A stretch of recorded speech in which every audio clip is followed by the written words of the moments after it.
देखिए आज कुछ हम लोग पढ़ेंगे नियम के तहत ग्रामर में व्याकरण के हिंदी का व्याकरण होता है, ठीक है ना।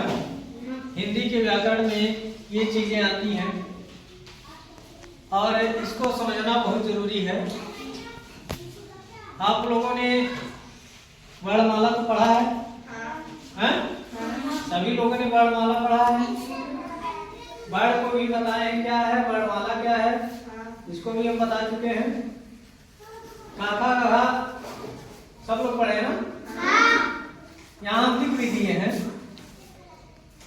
देखिए यहाँ पे लिखे हुए हैं का ख ग घ ङ च छ ज झ ञ। इस तरीके से ये 25 अक्षर हैं, ठीक है ना। अब इसमें देखना यह है कि मतलब कौन सा अक्षर कैसे बोला जाता है, कौन सा अक्षर कैसे बोला जाता है। यहाँ ऊपर देखिए लिखा हुआ अनुस्वार और पंचमाक्षर। अनुस्वार और पंचमाक्षर क्या है, इसको हम जानेंगे कि ये चीज है क्या चीज। ये लिखा हुआ है पंचमाक्षर, ये है क्या चीज। कहीं ये तो नहीं मच्छर जो मारते हैं हम लोग, मच्छर घर में जो काटते हैं मच्छर, यही है क्या? नहीं है ना। तो अनुस्वार क्या है, जब हम लोग किताब पढ़ते हैं तो उसमें अनुस्वार आता है, ठीक है ना। अनुस्वार उसमें आता है, कहीं कहीं लिखा रहता है किसी भी अक्षर के ऊपर बिंदी सा ऐसे बिंदी लगा रहता है, ठीक है ना। तो उसको हम लोग कैसे पढ़ते हैं, वही चीज है वो अनुस्वार है। अब पंचमाक्षर, पंच का तो आप तो समझते होंगे पंच माने क्या। पंच माने पांच, पंच माने पांच, पंच माने पांच। लिखा देखने मतलब सुनने से ही पता चल रहा है कि पंच मतलब पांच, ठीक है ना। मतलब अक्षर, पंचम अक्षर, पंचम अक्षर मतलब वर्ग का जो पांचवा अक्षर है उसी को कहेंगे पंचमाक्षर।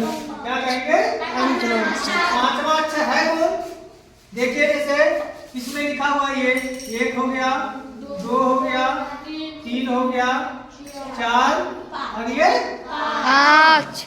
मतलब वर्ग का जो पांचवा अक्षर है, वर्ग का जो पांचवा अक्षर है उसे क्या कहेंगे? पंचमाक्षर। अब कोई अगर जो पूछ ले कि पंचमाक्षर है क्या चीज, तो ये तो कंफ्यूजन रहेगा कि नहीं कि कौन सा चीज है। तो वर्ग का जो पांचवा अक्षर है वो क्या है? पंचमाक्षर है।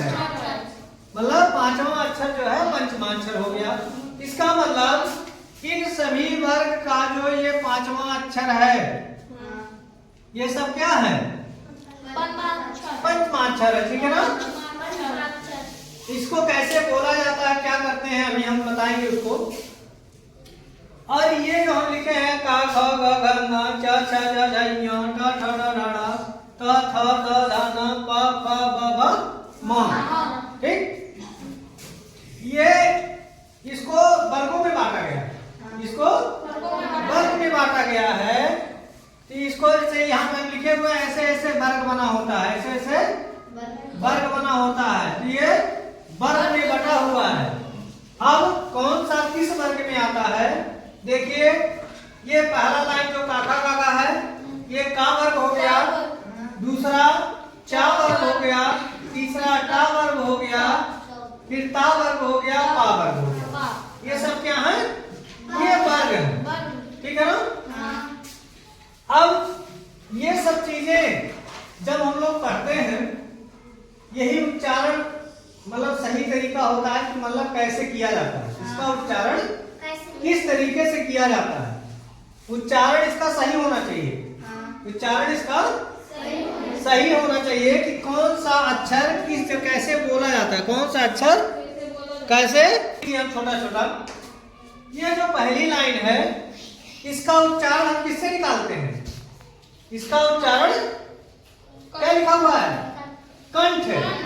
इसका उच्चारण कंठ निकालते हैं। कंठ कहाँ है? ये अंदर, ठीक है ना। इसका उच्चारण कंठ से निकालते हैं और चा वर्ग का उच्चारण तालु से निकालते हैं। ता वर्ग का उच्चारण मूर्धा से, ठीक है ना, मूर्धा से निकालते हैं। और ता वर्ग का उच्चारण दांत से, ठीक है ना। और पा वर्ग का उच्चारण होठ से। ये सब चीजें आगे चल के पढ़ोगे जब ये सब क्वेश्चन आता है कि का उच्चारण किस से होता है, पा का उच्चारण किस से होता है, ठीक है ना। ये चीज मिलेगा आप लोगों को कि का वर्ग का उच्चारण कंठ से करेंगे, चा वर्ग का उच्चारण तालु से, ता वर्ग का उच्चारण मूर्धा से, ता वर्ग का उच्चारण दांत से, पा वर्ग का उच्चारण होठ से, ठीक है ना। कैसे, अब देखिए इस चीज को पढ़ करके यहाँ का है ना। हाँ। का बोलिए, का कहाँ से आवाज निकल रहा है, का जब बोल रहे हैं तो देखिए कहाँ से निकला, का अंदर से निकल रहा ना। खा गा घा, अंदर देखिए मुंह में एक ऐसे छोटा सा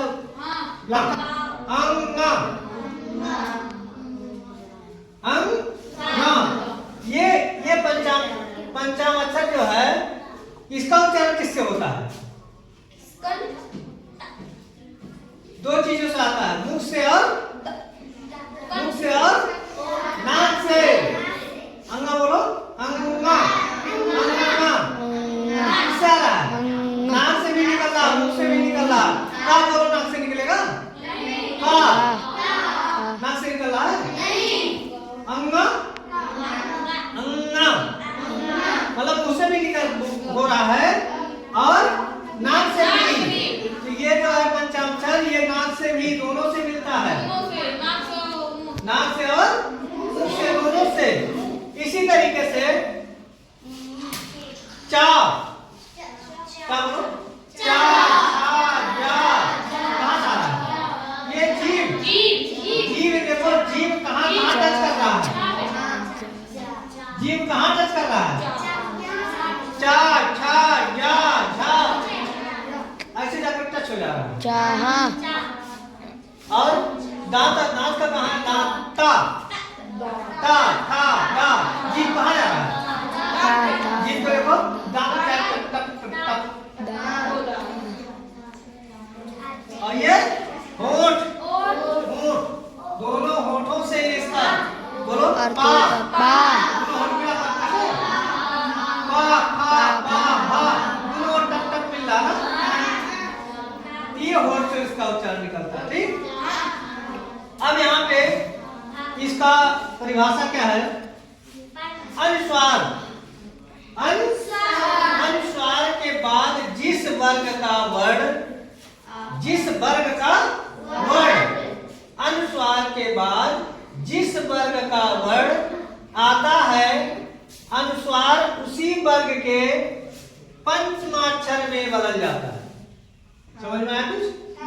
कैसे कर रहा है? अनुस्वार, जहां पे अनुस्वार लिखा रहता है, ठीक है ना, अनुस्वार के बाद जिस वर्ग का वर्ण आता है, जिस वर्ग का, जैसे का वर्ग हो गया, चा वर्ग, ता वर्ग, ता वर्ग, पार वर्ग, इन वर्गों में से अनुस्वार के बाद अगर जो वो वर्ण आता है तो वो उस वर्ग का पंचांग में बदलेगा। कैसे बदलेंगे? यहाँ देखिए क्या लिखे हुए हैं हम, क्या लिखे हैं? संगम, क्या लिखे हैं? संगम। अनुस्वार कहाँ है इसमें? संगम, अनुस्वार कहाँ है? ये देखिए यहाँ पे हम बनाए हुए हैं, ऐसे बिंदी रखे हुए गोला बनाए हैं, उसी को क्या कहेंगे? अनुस्वार।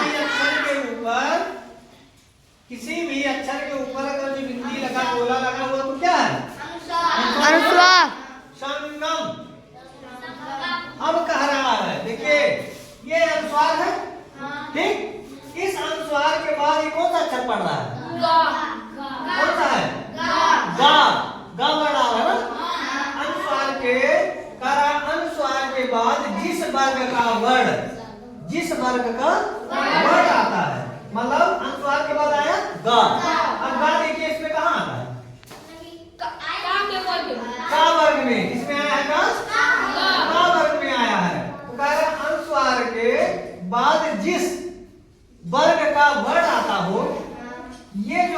बदल जाएगा इसके पंचाक्षर में, पंचमाक्षर में। ये गा जो है इसके पंचमाक्षर, इसका गा वाला ये कहाँ है, ये पंचम ये है ना, ये अंगा में बदल जाएंगे यहाँ पे। कैसे?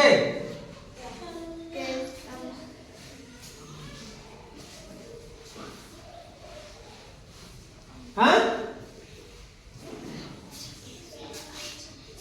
अब देखिए इसको हम कैसे लिख सकते हैं, सा लिख दिए, ठीक है ना। उसके बाद में ये पंचाक्षर क्या है यहाँ पे, अंगा लिख दिए ना, और गा कहाँ चला जाए,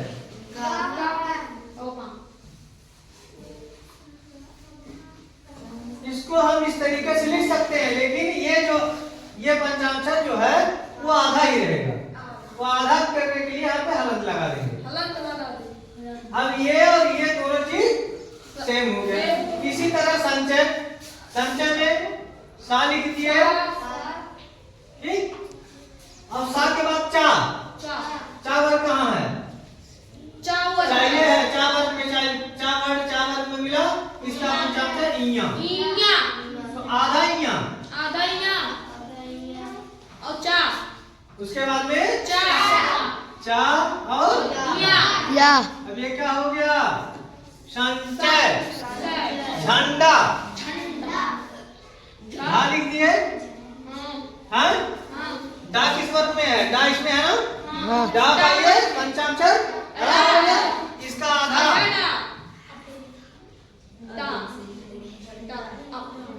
हम लोग इसी तरीके झंडा लिखते हैं ना, पंथ, पा लिख दिए, और पा वर्ग, पा किसमें है,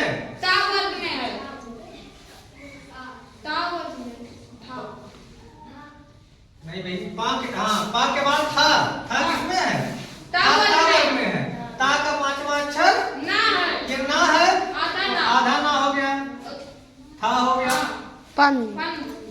पंथ हो गया।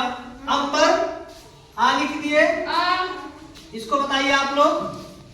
इसके बाद हम के बाद क्या लिखेंगे, माँ, के बाद बा आया है, माँ, और सही, आधा माँ, बा, रे,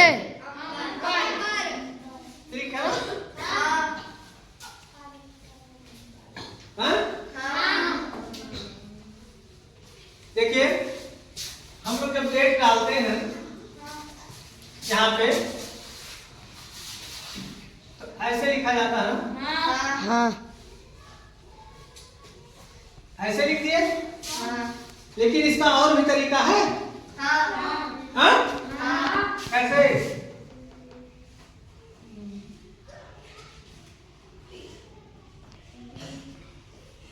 ऐसे भी देखे हो कहीं, हाँ? ऐसे भी होता है,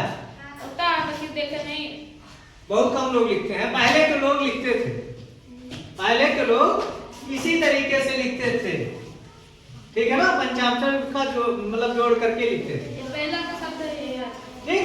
अब क्लियर हो गया कि अनुस्वार किसे कहेंगे और पंचमाक्षर किसे कहेंगे, पंचमाक्षर जो है कैसे हम वहाँ कहाँ पे चेंज करेंगे, कौन सा वर्ग किस चीज से बोला जाता है, कंठ से, तालु से, मूर्धा से, दंत से और होठ से, ये हमेशा याद कर लोगे। ये समझ लीजिए आपको 6, 7, 8, 9, 10, 11, 12 या फिर नौकरी में जाओगे तब भी ये चीज पूछेगा। हम लोगों का परीक्षा हो जाता कि इसमें से सवाल निश्चित आता है, ये वर्ग किस चीज से बोला जाता है, मूर्धा से बोलते हैं, तालु बोलते हैं, किस चीज से बोलते हैं, ये निश्चित आया है, 2 नंबर 3 नंबर का जरूर पूछ लेता है। इसलिए इस चीज को सभी लोग अच्छे से लिख करके और याद कर लेना।